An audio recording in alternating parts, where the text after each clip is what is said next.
Hello friends, welcome to my YouTube channel. My name is Sophia Goyal and today I am going to give you 10 most important tips to crack a web developer interview.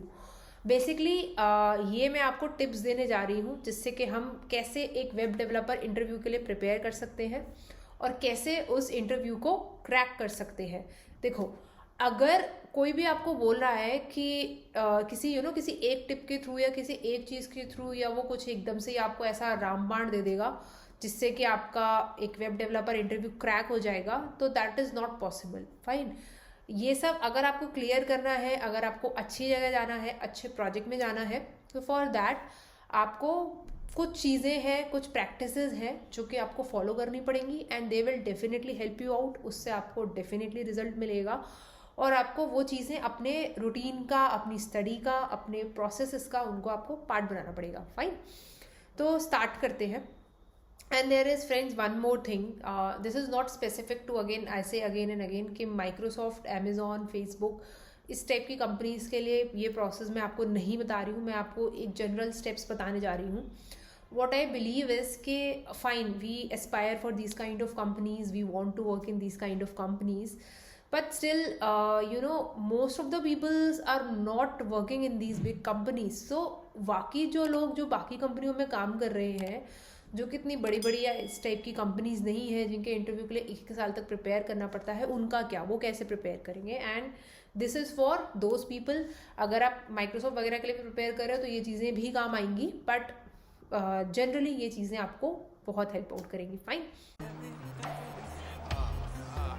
सो या let's start. So my first tip will be like the first and foremost thing, जो कि आपको भी पता होगी obviously, like आपको अपनी technologies को एकदम प्रॉपरली प्रिपेयर करना है।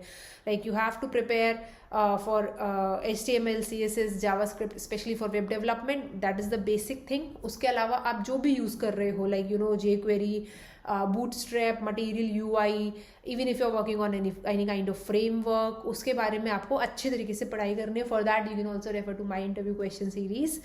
अगर आप कोई इनबिल्ट लाइब्रेरीज भी यूज़ कर रहे हो, लाइक कई लोग क्या करते हैं, जैसे कि बूटस्ट्रैप यूज़ करना है या फिर मटेरियल UI यूज़ कर रहे हैं, तो नॉर्मली उसके जो कोड वगैरह होता है या फिर जो भी उसका रेफरेंस होता है वहाँ पे जाते हैं, वहाँ से कोड कॉपी पेस्ट करते हो, यूज़ कर लेते हैं।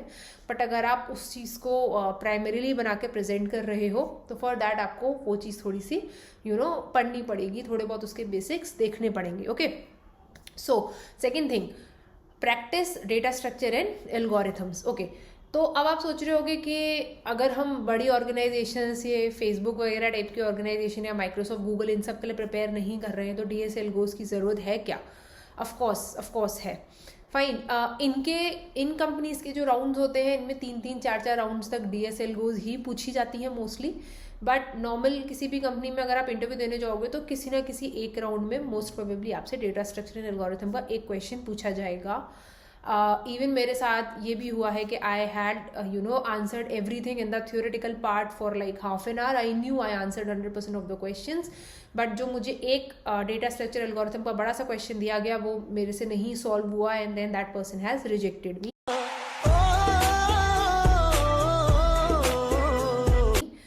तो यस, थोड़े से बेसिक्स अगर पढ़ लोगे तो आपको ही बेनिफिट होगा उससे। And like using hash maps या एक बेसिक आइडिया, आप कुछ क्वेश्चंस को प्रैक्टिस करके ले लोगे तो आपको बहुत बेनिफिट मिल जाएगा। या फिर आप लीड कोड वगैरह पे या फिर हैकर रैंक वगैरह पे जो बेसिक लेवल के क्वेश्चंस होते हैं वो कवर कर लोगे तो that will be great.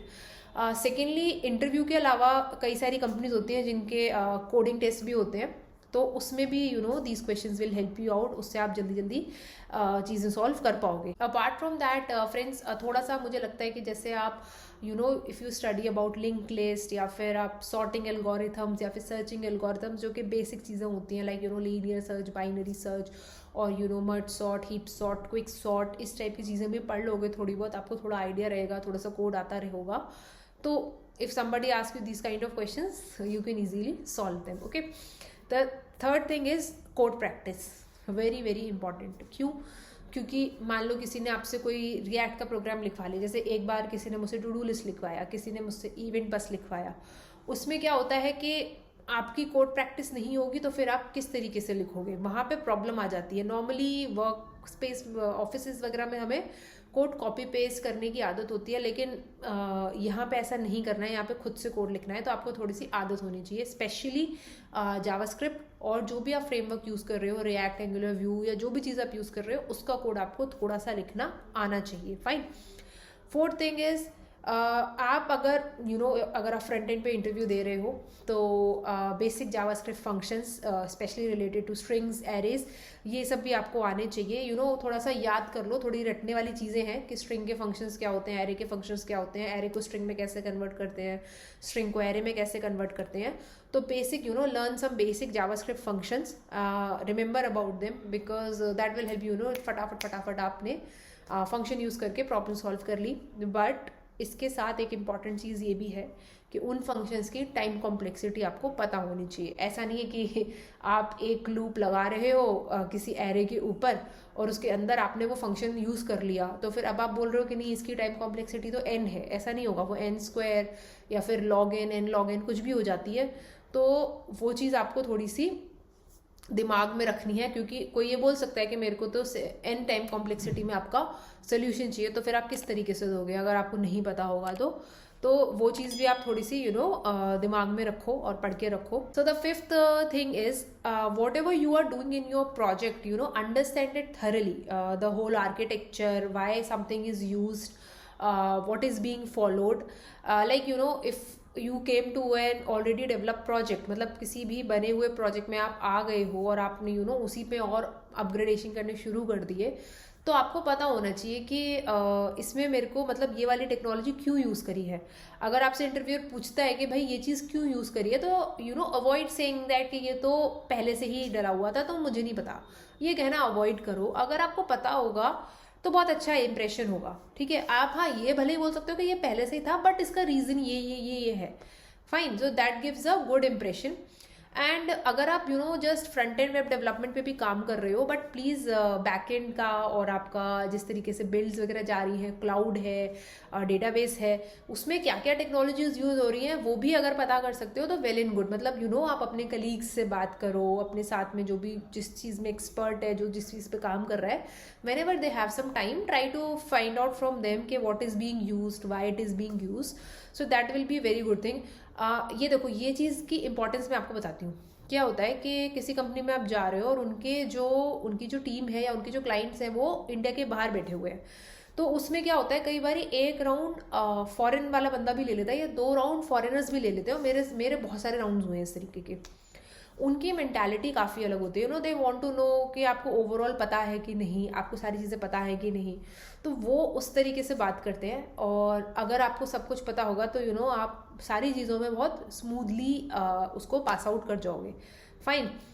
The next thing is, learn some basics of performance monitoring tools. People keep asking these days कि performance monitoring वगैरह कैसे करनी है, या किस तरीके से आप continuously चेक कर सकते हो, किस तरीके से उसको बेटर कर सकते हो। तो वो सब चीज़ें थोड़ा बहुत इधर उधर से बेसिक पढ़ लो, तो ये भी एक एक ओवरऑल आपको कितनी नॉलेज है उसमें आपकी हेल्प करता है। उसमें आपको पता चलता है लोगों को कि आपको ओवरऑल कितना मालूम है। Okay, now the seventh point is learn some new stuff related to your technologies. Okay, तो न्यू स्टफ कैसे हो सकता है? फॉर एग्जाम्पल आप रिएक्ट पे काम कर रहे हो, ठीक है। अब रिएक्ट क्या है, अभी क्लाइंट साइड रेंडर्ड है नॉर्मल, अगर रिएक्ट की बात करें तो, बट अब आजकल सर्वर साइड रेंडरिंग बहुत फेमस हो रही है। रिएक्ट के साथ यूनिट टेस्टिंग भी चलती है, और भी बहुत सारी चीज़ें हैं। Micro front end architecture follow होता है, कई सारे लोग आजकल JWT टोकन्स वगैरह यूज़ करते हैं। तो इस पर मैं एक सेपरेट वीडियो बनाऊंगी कि रिएक्ट के साथ और क्या क्या चीज़ें हैं जो कि आपको पढ़नी चाहिए, जो कि आपको हेल्प करेंगी एक इंटरव्यू क्रैक करने में। फ्रेंड्स, मैं हमेशा बोलती हूँ कि आप जिस चीज़ पे काम करते हो, जिस चीज़ पे आपने काम नहीं किया है, उसके लिए मतलब आपको मना करना ज़रूरी नहीं है कि मैंने काम नहीं किया, मुझे नहीं आता। पीपल एक्सपेक्ट कि आपको बेसिक चीज़ें पता हो, तो आपको थोड़ा बहुत अगर मालूम भी होगा तो that is also fine, but पता होगा तो वो एक बहुत अच्छी चीज़ होगी जो कि आपको एक आउटस्टैंडिंग कैंडिडेट बनाएगी। क्योंकि सब लोगों ने जो टेक्नोलॉजीज की उनको रिक्वायरमेंट होती है उस पर काम नहीं किया होता है, ठीक है। तो कुछ लोगों ने कुछ चीज़ों पे नहीं काम किया होता है। जो प्राइमरी होते हैं वो हमेशा वही होते हैं, आपके HTML, CSS, जावास्क्रिप्ट, और जो फ्रेमवर्क पे हायरिंग हो रही है वो।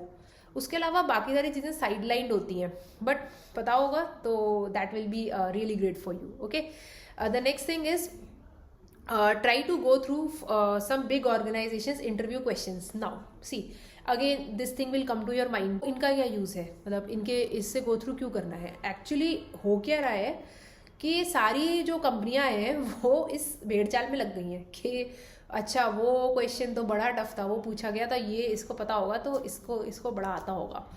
तो अब वो लोग भी वो टफ टफ क्वेश्चंस आपसे पूछते हैं जो कि उन ऑर्गेनाइजेशन से घिस घिस के आगे चलते हुए आ रहे हैं आपके पास भी. तो उस तरीके के क्वेश्चंस बहुत ज़्यादा पूछे जाते हैं जो बड़ी बड़ी ऑर्गेनाइजेशंस में पूछे गए हों पहले. मतलब कुछ कॉमन से क्वेश्चंस हैं जो कि आपको मेरे इंटरव्यू क्वेश्चन की सीरीज़ में भी मिल जाएंगे और वहाँ से आप थोड़ा आइडिया ले सकते हो. देखो ये चीज़ ना DSLGO वाले पार्ट में भी होती है. जैसे कभी कभी ऐसा DSLGO का क्वेश्चन आ जाता है जो कभी माइक्रोसॉफ्ट में पूछा गया हो, कभी अमेजोन में पूछा गया हो, कभी कहीं और पूछा गया हो. तो वही जो मैंने आपको बताया घूम फिर के इसका सोल्यूशन वही है कि लीड कोड या गीक्स फॉर गीक्स वगैरह से एक बेसिक लेवल के क्वेश्चंस हैं उन्हें आप प्रिपेयर कर लो.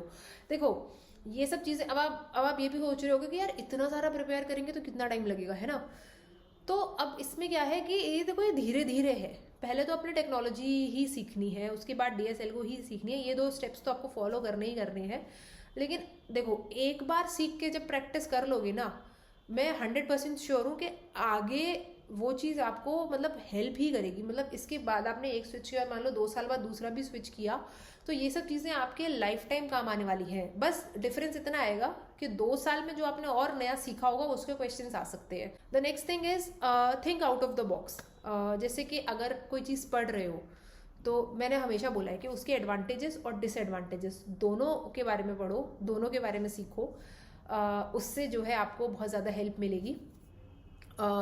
या फिर कोई चीज़ क्यों हो रही है, किस तरीके से हो रही है, किस तरीके से यूज़ हो रही है, उसके और इन डेप्थ जाने की कोशिश करो. अगर आपने अपने आप से उस चीज़ को इन डेप्थ पढ़ा हो तो आप जब उसको 100% पढ़ लेते ना तो मतलब सवाल ही पता नहीं होता कि आप उस क्वेश्चन पे रुक जाओ या आप उसका सही से आंसर ना दे पाओ. Okay, now the 10th, the last but not the least and the very very important tip for you guys is prepare your self well, present your self well. देखो प्रेजेंट करना बहुत इंपॉर्टेंट होता है. हमारा focus कहाँ होता है, सारा पढ़ाई पढ़ाई पढ़ाई, इसको प्रिपेयर कर ले, इसको प्रिपेयर कर ले, इसके बारे में पढ़ ले, इसके बारे में पढ़ ले, ये हमारा फोकस होता है. लेकिन हम ये भूल जाते हैं कि उसको अगर हम सही से प्रेजेंट ही नहीं कर पाए तो 10 चीज़ें पढ़ी हैं, 10 में से एक भी पढ़ने का कोई फ़ायदा नहीं होगा. तो जब आप आंसर ही सही से नहीं कर पाओगे किसी को तो फिर आपके पढ़ने का या फिर आपकी नॉलेज होने का फ़ायदा क्या है ना.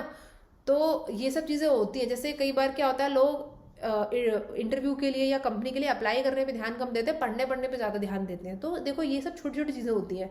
जैसे CV प्रिपेयर करना, इंटरव्यू के लिए अप्लाई करना, तो ये आपकी स्टार्टिंग की प्रोसेस हो गई. फिर एंडिंग में आपका वही कि अपने आप को प्रेजेंट अच्छे से करना, इस चीज़ पे भी फोकस करना.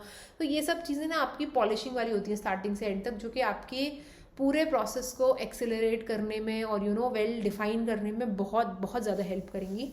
सो फ्रेंड्स ये थे आज के हमारे 10 टिप्स एंड डेफिनेटली मैं सोचती हूँ कि आपको कुछ ना कुछ हेल्प ज़रूर मिलेगी इन चीज़ों से. और डेफिनेटली मुझे लगता है कि अगर आप इसको प्रॉपरली फॉलो करोगे तो ये आज ही नहीं, आपके आने वाले 5, 6, 7, 8, 10 सालों तक भी ये आपके साथ रहेगा, आपको हेल्प करेगा, आपके काम आएगा.